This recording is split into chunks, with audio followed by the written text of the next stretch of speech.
Hello friends, आप सभी का स्वागत है सरवन लेक्चरर यूट्यूब चैनल पर। और मैं मिलन मिश्रा। आज मैं आप सभी को बताने वाला हूं निर्देशांक ज्यामिति पाठ के कुछ महत्वपूर्ण प्रश्न। और अब दोस्तों, सरवन लेक्चरर यूट्यूब चैनल पर बहुत ही अच्छी तरीके से बोर्ड एग्जाम की तैयारी करवाई जानी शुरू हो गई है।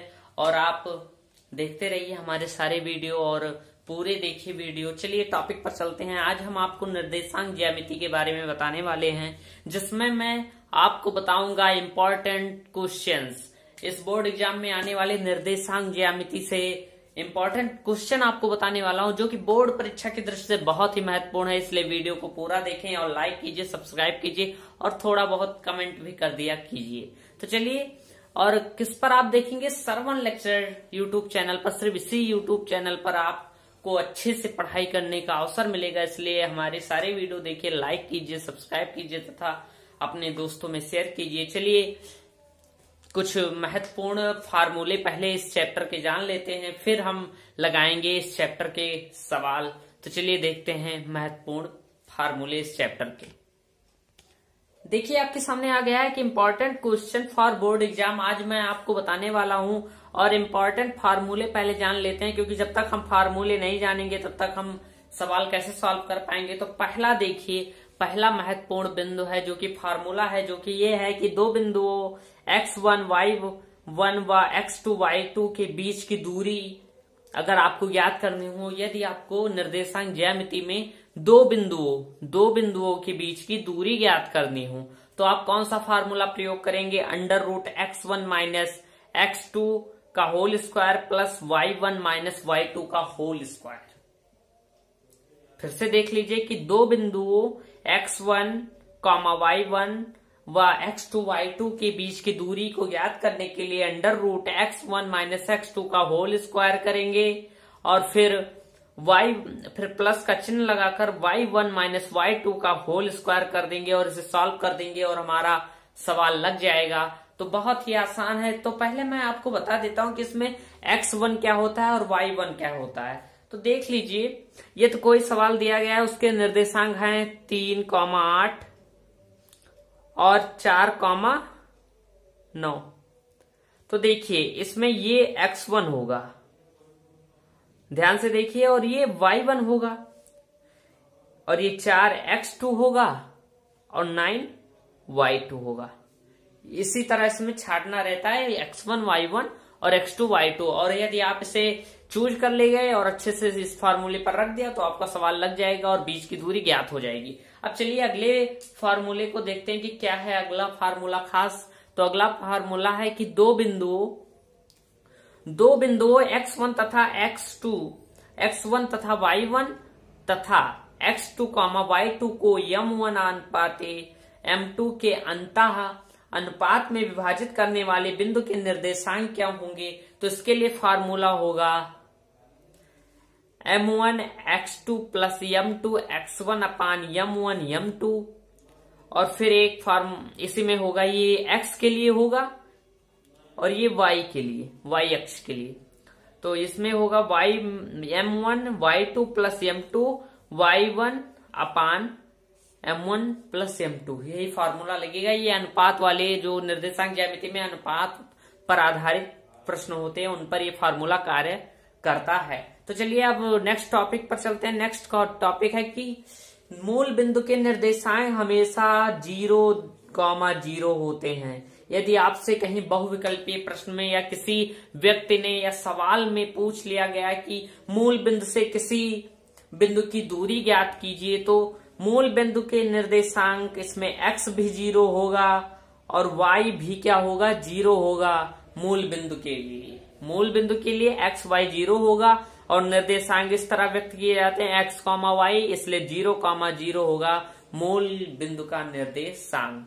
और चलिए नेक्स्ट और कई फॉर्मूले हैं, उन्हें हम जान लेते हैं और फिर पढ़ेंगे, इसके कुछ सवाल लगाएंगे और बहुत ही मजा आने वाला है। इसलिए वीडियो लास्ट तक देखिए। लास्ट में बहुत इंपॉर्टेंट क्वेश्चन आपके लिए है और पूरा वीडियो देखिए, लाइक कीजिए हमारे चैनल को और वीडियो को भी लाइक कीजिए और कमेंट भी लिखा कीजिए। और इसका स्क्रीनशॉट लेना हो तो आप ले सकते हैं। चलिए नेक्स्ट पेज पर चलते हैं।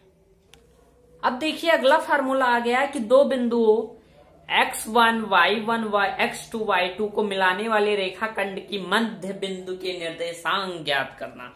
तो आप तो पढ़े होंगे क्योंकि कक्षा 10 में है, आपके स्कूल में पढ़ाया गया होगा, लेकिन मैं आपको रिवीजन करा रहा हूं और ऐसा सिर्फ आपको सरवन लेक्चरर यूट्यूब चैनल पर मिलेगा। तो देखते हैं कि यदि आपको निर्देशांक ज्यामिति सवाल में कह दिया गया कि x और y का मूल बिंदु ज्ञात कीजिए, तो वहां पर आपको ये फॉर्मूला अप्लाई करना होगा कि x1 प्लस x2 अपान 2 कॉमा y1 प्लस y2 अपान 2। अब देखिए अगर x के मूल बिंदु का निर्देशांक पूछ रहा है तो ये वाला पोर्शन लगेगा, और y का पूछ रहा है तो ये वाला पोर्शन लगेगा, और अगर दोनों का पूछ रहा है तो ये दोनों पोर्शन लगेगा। तो x बराबर हो जाएगा x प्लस, इसका होता है x और y, x कॉमा y दोनों के निर्देशांक होते हैं ना, तो उसके लिए ये फार्मूला होता है। लेकिन अगर ऐसे पूछा तो x बराबर हो जाएगा x1 प्लस x2 अपान 2 और y1 प्लस y2 अपान 2। अब नेक्स्ट फार्मूले पर चलते हैं कि अगर त्रिभुज एबीसी का क्षेत्रफल क्या होता है निर्देशांक ज्यामिति में, तो उसका क्षेत्रफल का फार्मूला होता है 1/2, जैसा कि आपके सामने दिख रहा है, 1/2 x1 into y2 minus y3 plus x2 into y3 minus y1 plus x3 और y1 माइनस y2, यही है इसका फार्मूला। अब चलिए नेक्स्ट फार्मूला देखते हैं। फार्मूला नहीं है, कुछ थ्योरम टाइप में है, उसे देख लेते हैं कि यदि 3 बिंदुओं से निर्मित त्रिभुज का क्षेत्रफल 0 है तो बिंदु क्या होंगे, संरेख होंगे। देखिए यदि 3 बिंदु से निर्मित त्रिभुज का क्षेत्रफल 0 है तो वह तीनों संरेख होंगे। जैसे अगर ये जो क्षेत्रफल है त्रिभुज का ये 0 के बराबर हो जाए तो ये क्या होगा, संरेख, जैसा कि आपके ऊपर लिखा हुआ है, इसे देख लीजिए, ये संरेख होगा। अब चलिए इसके कुछ महत्वपूर्ण प्रश्न आपको सॉल्व कराने वाला हूं और वीडियो लास्ट तक देखिए, बहुत महत्वपूर्ण प्रश्न है। चलिए प्रश्न देखते हैं। चलिए फ्रेंड्स, आपके सामने पहला प्रश्न आ गया है। पहला प्रश्न देख लेते हैं कि बिंदुओं 5,0 और -12,0 के बीच की दूरी ज्ञात कीजिए। कि बीच की क्या ज्ञात करनी है, दूरी ज्ञात करनी है। तो आपको मैंने अभी बताया है दूरी का फार्मूला। दूरी का फार्मूला क्या था, आपने देखा नहीं तो देख लीजिए। ये दूरी का फार्मूला था कि दो बिंदुओं x1 y1 व x2 y2 के बीच की दूरी क्या होगी, √x1 माइनस x2 का whole square plus y1 minus y2 का होल स्क्वायर, यही इसका फार्मूला है। तो चलिए इस पर सवाल हल करते हैं ये वाला। तो पहले हम लिख लेते हैं, अगर एग्जाम में आ गया तो किस तरह लिखेंगे, ये भी तो जानना बहुत जरूरी है कि एग्जाम में ऐसा प्रश्न आ गया तो किस तरह लिखेंगे। तो ऐसे लिखेंगे, पहले हम निर्देशांक अक्षों को लिख लेंगे। तो देखिए x1 इसमें क्या है, x1 क्या है, तो x1 मैंने बताया 5 है, और x2 क्या है, x2 -12 है। इसका पहला x1 x2, इसका दूसरा y1 y2, ऐसे 3 होंगे तो x1 x2 x3 ऐसे, तो इसका -12 होगा x2। अब y1 क्या है, इसमें क्या है, 0 है, और y2 क्या है, 0 है। अब देखिए हमने x1 x2 y1 y2 लिख लिया।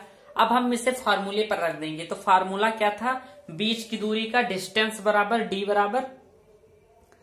बराबर था √x1 माइनस x2 का whole square plus y1 minus y2 का होल स्क्वायर, यही था ना। अब देखिए d की जगह पर d लिख दीजिए, इक्वल टू √ लगा दीजिए पहले से आराम से। और x1 क्या है, यहां पर 5 है, x1 5 है तो यहां पर 5 लिख दीजिए, माइनस x2 क्या है, -12 है, x2 क्या है, -12 है, तो -12 ऐसे अंदर लिख लीजिए। फिर इसका होल स्क्वायर कर दीजिए, फिर प्लस लगा दीजिए, और यहां पर y1 क्या है, 0 है, और y2 क्या है, 0 है। मैं आपको बहुत आराम से पढ़ा रहा हूं जिससे आपको सवाल लगाना बहुत आसानी से आ जाए, इसलिए उबिए मत और ध्यान से इसे पढ़िए। ये बोर्ड परीक्षा के लिए बहुत ही महत्वपूर्ण है। अब देखिए फिर से हम ऐसे लिखेंगे डी बराबर, अब आपने गणित तो बहुत पढ़ी होगी तो हल कर लेंगे आप इसे, लेकिन मैं हल किए देता हूं। अब देखिए फिर से अंडर रूट ऐसे लगा देंगे आराम से, यहां पर ब्रैकेट में 5 लिख देंगे। ये माइनस था, ये भी माइनस था, तो माइनस माइनस प्लस हो जाएगा, और ये 12 इसका होल स्क्वायर, और ये प्लस 0, 0 में से 0 गया 0 प्लस 0। ओके, फिर डी इक्वल टू ऐसे लिखेंगे, फिर से ऐसे अंडर रूट बड़ा सा लगा देंगे। अब देखिए 12 5 क्या हो जाएगा 17 का होल स्क्वायर, और 0 का मतलब कुछ नहीं। अब देखिए इसका अंडर रूट इसे दुगना करने से अच्छा है कि इसमें स्क्वायर है उसमें ये है, तो ये हट जाएगा, अंडर रूट इसका 17 आएगा। तो डी बराबर क्या आ जाएगा, पहले ऐसे लिख लेते हैं एक बार, ऐसे 17, जिससे आप ज्यादा समझ पाए ऐसे। अब देखिए इसका वर्गमूल क्या है, जोड़ा बन गया। अब इसका वर्गमूल क्या होगा, डी बराबर 17 इकाई। अब देखिए निर्देशांक के सवालों में इकाई जरूर लगा देते हैं अंत में, और यही आपका क्या हो जाएगा आंसर। ये आपका क्या हो जाएगा आंसर। ये हल हो गया, बड़ा ही आसान क्वेश्चन था, मैंने आराम से लगाया है, आपको समझ भी आ गया होगा, और इसे घर पर एक बार और ट्राई कर लीजिएगा और आपको अच्छी तरह से समझ में आ जाएगा। तो चलिए इसका स्क्रीनशॉट आप ले सकते हैं। चलिए अब नेक्स्ट क्वेश्चन पर चलते हैं।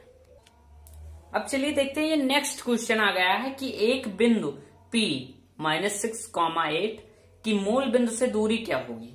मूल बिंदु से दूरी, तो अभी मैंने आपको बताया मूल बिंदु का निर्देशांक, क्या बताया है, मूल बिंदु का निर्देशांक। तो समझ लीजिए, इसे मान लीजिए P बिंदु, यहां पर बिंदु P क्या दिया है -6,8, ये तो दिया हुआ है। अब मूल बिंदु का मैंने बताया था निर्देशांक क्या होता है, तो मूल बिंदु का निर्देशांक क्या होता है 0,0। तो इसे मान लीजिए आप Q बिंदु P बिंदु Q, मूल बिंदु का निर्देशांक क्या होता है अभी आपको बताया है 0,0।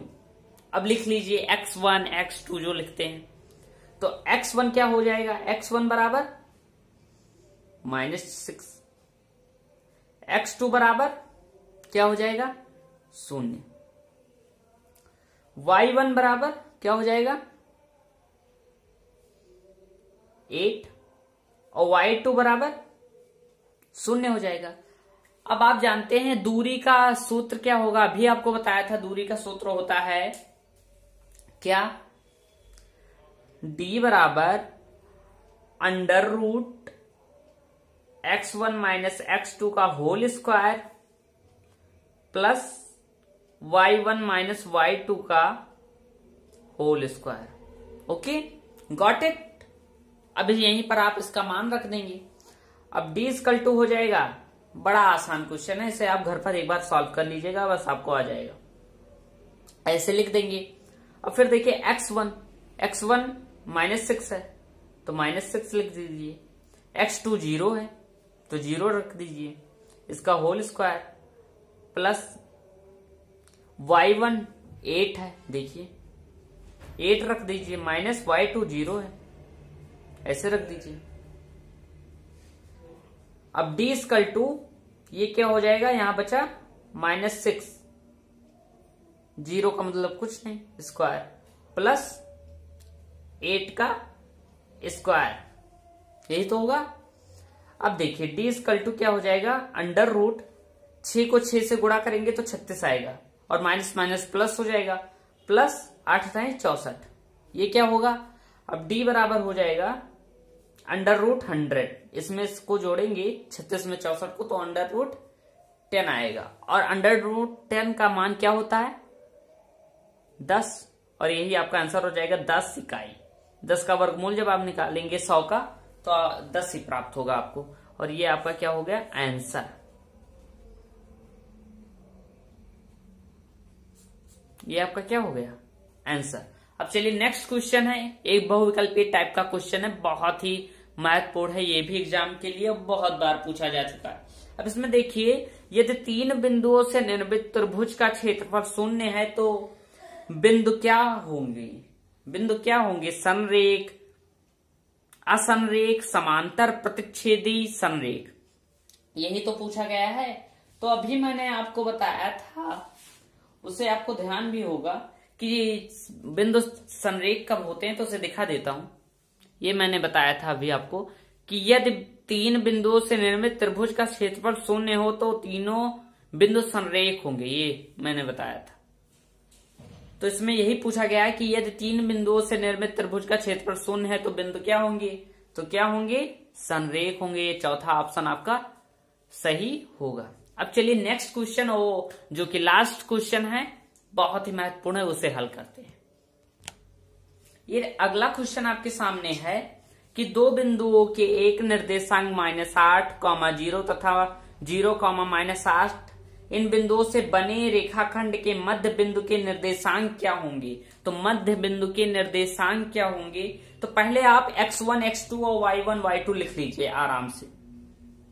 तो ऐसे लिख लीजिए, x1 इसमें क्या है? -8, x2 क्या है?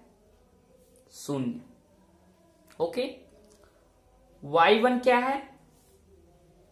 0, y2 क्या है? -8। ध्यान से लगाए, बहुत ही महत्वपूर्ण है बोर्ड परीक्षा के लिए। अब हम मध्य बिंदु के निर्देशांक का सूत्र आपको अभी बताए थे, चलिए उसे आप दोबारा देख लीजिए, बहुत ही महत्वपूर्ण है वो सूत्र, आप याद कर लीजिएगा घर पर। एग्जाम में सूत्र याद करना बहुत ही जरूरी है, क्योंकि कई विद्यार्थियों को तो सवाल लगाना आता है लेकिन वो फार्मूला नहीं जानते और इसी कारण वो भूल जाते हैं। कुछ दिनों बाद मैं जितने आपकी बुक में महत्वपूर्ण सूत्र हैं उस पर भी वीडियो बनाऊंगा, लेकिन मेरा वीडियो आप लगातार देखिए। और चलिए देखते हैं कि मुख्य मतलब ये मध्य बिंदु का निर्देशांक का सूत्र क्या होता है। तो यही तो बताया था, x, y बराबर x1 प्लस x2/2 और y1 प्लस y2/2। तो यही फार्मूला यहां पर लिख लेंगे। फार्मूला क्या है एक्स वाई के मध्य बिंदु का निर्देशांक? तो x, y equal to x1 plus x2/2 और फिर y1 प्लस y2/2, यही तो होगा। अब यहीं पर मैं मान रख दूंगा जितना आपको प्राप्त है। अब यहां पर x, y लिखिए। अब x1 की जगह x का मान क्या है? -8, x2 का मान 0 प्लस 0/2, y1 का मान 0 प्लस, अब ये y2 का मान -8 है तो ये माइनस हो जाएगा, प्लस -/2, ओके। अब इसे कोष्ठक में बंद करना चाहें तो बंद भी कर सकते हैं ऐसे, ओके। अब x, y इक्वल टू -8/2, -8/2, यही होगा, 0 का कोई मतलब नहीं। अब देखिए x, y बराबर क्या हो जाएगा? -4, 2 चौक 8, और ये भी क्या हो जाएगा? -4। और यही आपका मध्य बिंदु का निर्देशांक प्राप्त होगा। किस बिंदु का? मध्य बिंदु का निर्देशांक आपको यही प्राप्त होगा, और ये आपका क्या होगा? आंसर। तो आज मैंने आपको जितने ही महत्वपूर्ण प्रश्न बताए हैं, ये बोर्ड परीक्षा के लिए बहुत ही महत्वपूर्ण है। तो इसे आप अभी वीडियो देखने के बाद रफ उठाइए और जितने क्वेश्चन आपको मैंने बताए हैं और हल किए हैं, इसे आप आराम से बैठकर हल कीजिए, जिससे आपको ये सारे क्वेश्चन आराम से आ जाएं। और आप समय समय के हिसाब से गणित पर भी ज्यादा जोर दीजिए, गणित को अच्छे से पढ़िए। लगभग सभी अदर सब्जेक्ट की तो बात नहीं कर रहा हूं, गणित को आप लगभग 2 घंटे, एक दिन में 2 घंटे हल कीजिए। मतलब विद्यालय, अगर आप विद्यालय जा रहे हैं तो विद्यालय और घर मिलाकर लगभग 2 घंटे एक दिन में आप मैथ को सॉल्व करिए, तभी आपको मैथ में 80 से ऊपर अंक मिलेंगे। यानी कि 50, 70 में से 50 और 100 में से 80 से ऊपर अंक मिलेंगे और आप अच्छा अंक प्राप्त कर पाएंगे। तो आपको मतलब मैथ लगाने के लिए जो जो सवाल आप लगा चुके हैं उससे बार बार रिवीजन कीजिए, तभी आपको मैथ अच्छे से आएगी। अगर एक बार लगाकर आप छोड़ दिए तो फिर आप मैथ को भूल जाएंगे और उसके सवालों को भूल जाएंगे, फिर अच्छा अंक आपका नहीं आएगा बोर्ड परीक्षा में। तो जो प्रश्न आप पढ़िए उसे दोबारा घर पर रिवीजन कर लिया कीजिए, और फिर मिलेंगे अपने नेक्स्ट वीडियो के साथ। तब तक के लिए धन्यवाद। Best of luck.